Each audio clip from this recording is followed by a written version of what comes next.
That's exactly who you are.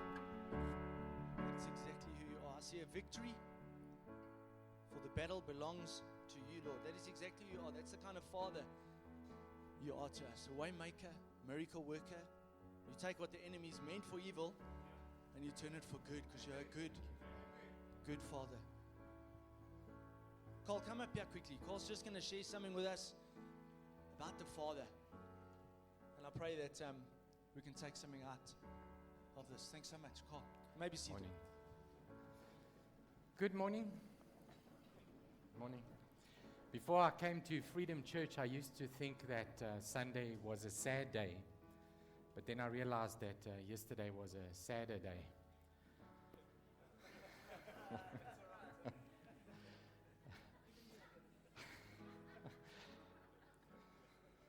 Took some time there for the guys from Kempton. So throughout the Bible, God refers to himself as our Father, and he talks about us being his children. He refers to the Israelites as his children. And Jesus in the New Testament, he refers to us as his brothers and sisters. And every time Jesus spoke about himself or referred to himself, he spoke about him being the Son of God and God being his Father. And so we are children of God. And for me, in the beginning of my Christian walk, that was a difficult concept. It was a difficult concept for me to kind of recognize God as a father and me as a son, because my perception of a father and a son was a little bit warped. And I think for many of us it's like that. Like we hear God saying that we're his children, and we feel like we're his children, but what does that really mean? Because there's different versions of a father.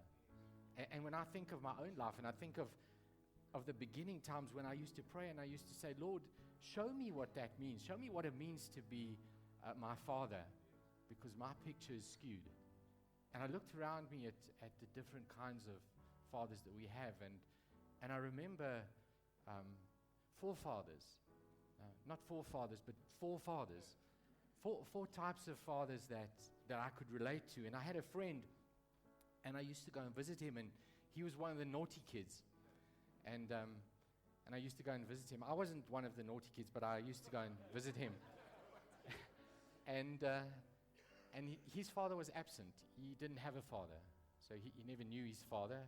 And so the first picture of a father that I saw was an absent father.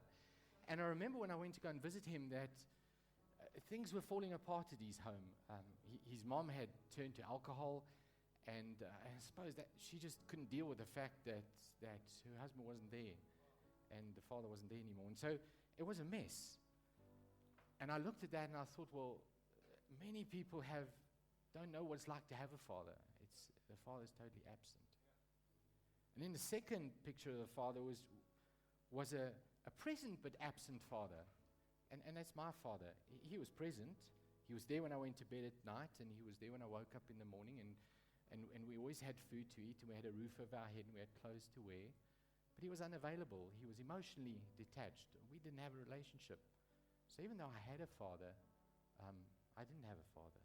He was present but absent. And then the third father that I think about is another friend of mine that I went to visit. Now, I had lots of friends, and I used to visit them all the time. But this friend, I wasn't allowed to go and visit him straight after school. I had to wait until 3 o'clock, and I could go to him at 3 o'clock because he had chores to do.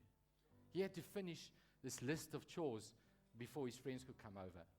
And I remember arriving at his house and seeing that list, and it wasn't just a list of chores like mow the lawn and pack the dishwasher.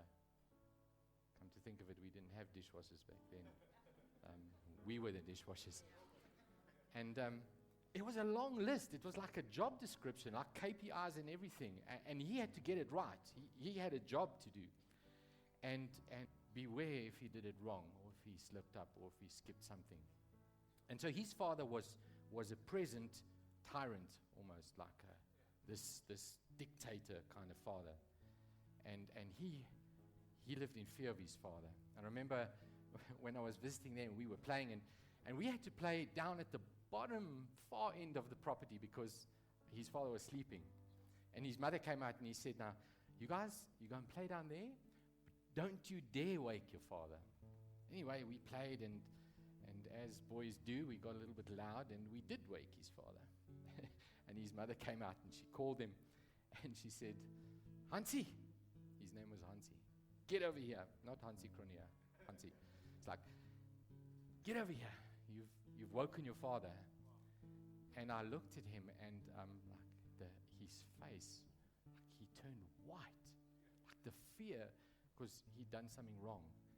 And I could see he was getting ready to bail. He was getting ready to run. Anyway, I had to go home. I couldn't stay. I had to leave immediately and go home. And when we got to school on Monday, Hansi was doing all of his schoolwork standing because he couldn't sit down. His bum was too sore. And so many of us have that idea of God. God is this dictator. He's this strict guy. He's got this book of rules, this thick book of rules that we have to follow. And if we step out of line once, it's thunderbolts and lightning. Very, very frightening.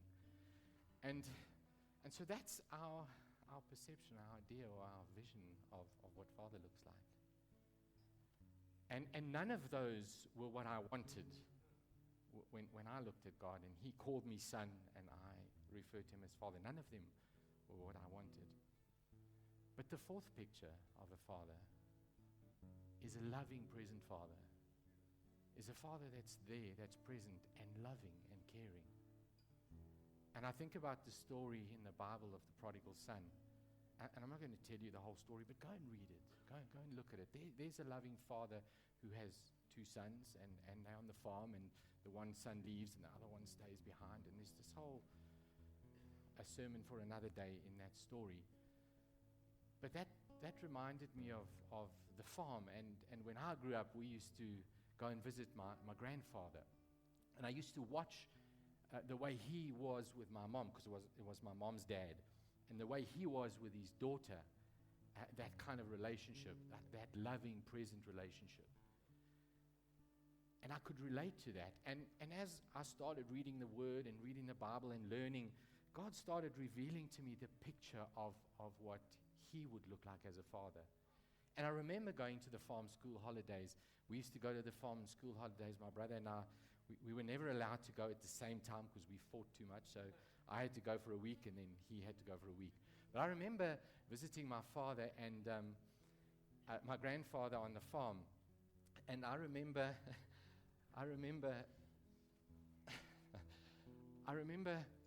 in the mornings early, like 4 o'clock, 5:30, 4 o'clock, 4:30 in the mornings, there'd be this bell ringing, ding, ding, ding, ding, like this cowbell, someone ringing a cowbell.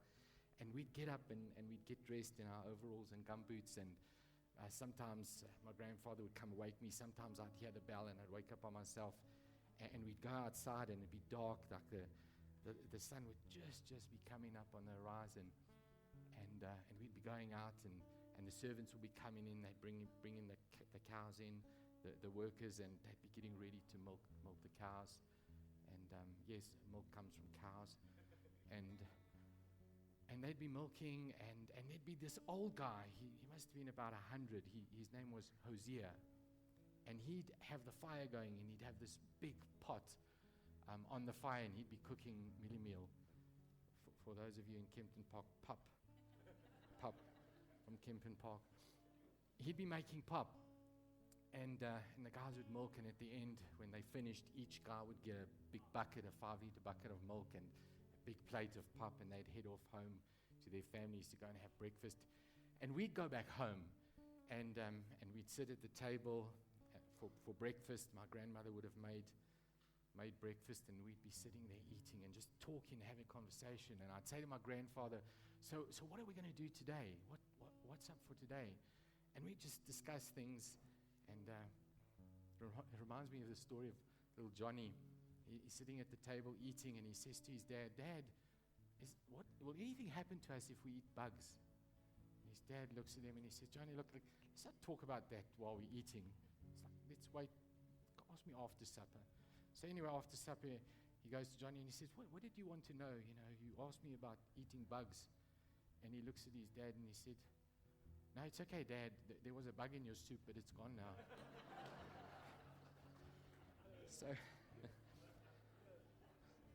So we'd be talking about what we're going to do, and my grandfather would say, okay, the fields are ready, we're going to be planting there, or he'd say, okay, the harvest's ripe on the fields on that side, we'll be harvesting today, or the fence is broken, we'll mend the fence, or we need to feed the cows or something. But we'd discuss this stuff, and then after breakfast we'd relax, and then I'd head out and I'd go and work on the farm with the guys. And they'd come back, and I'd be working harder than the guys that were actually paid to work. And they used to look at me and watch me because they loved it. I'd do their work for them. But you see, I knew that it was my farm. I knew that it was my mom's farm and my grandfather's farm. It was our farm. So when we worked, I came with a different attitude. I came with a sonship attitude, with an attitude that like everything belongs to us. It's ours. We work in the land, and it's my father, and it's my father's land. And so when you think of your father, when you think of God being your father, you can come with two different mindsets. You can come with a mindset of a servant. I'm here to serve, and I'm a servant. But if you come as a servant, then you can expect a wage.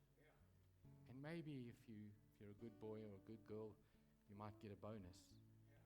But if you come as a son, then everything that he owns is yours. Everything. Then he walks with you, and you sit at the table with him, and you have dinner with him, and you discuss with him what's going to be done. And you can contribute. And sometimes you'll take the mic. And sometimes you get to have ideas. And sometimes he'll let you do them. And sometimes you'll fall, and he'll be there to pick you up. And sometimes he'll let you fall because that's part of learning. And sometimes you'll go out on your own, and sometimes you'll come back. I've actually got sweets in my pocket for a distraction. Here, wait. Here's a sweetie for you. And so we lost the end of the mark. That's the sweetie. And so when we sons, and we wonder about our purpose and why God created us, and when I say sons, I mean sons and daughters. We wonder about our purpose. And I think for many people, the biggest question we have is what's our purpose? Why are we here? And then I think about why God created us. God didn't create you to serve him and to be a servant and to be a slave. There's another sweet. God created you because he wanted somebody to love. You know, when we decided to have children, we didn't get up one morning and say, let's have kids because we need someone to mow the lawn and pack the dishwasher, help tidy the house, to serve us and see us as heroes. We had children because we had so much love to give, and we wanted to give it. We had children because we had all of this stuff around us that we'd worked for and the stuff that we'd learned. And then, there we go. And then we had children so we could love them, and they could be ours, and they could be with us. And so that's the picture I want to leave you with today. You're a son and a daughter of God. He created you for one purpose and one purpose only, and that's so that he could love you. And everything that he has, everything that he's created is yours.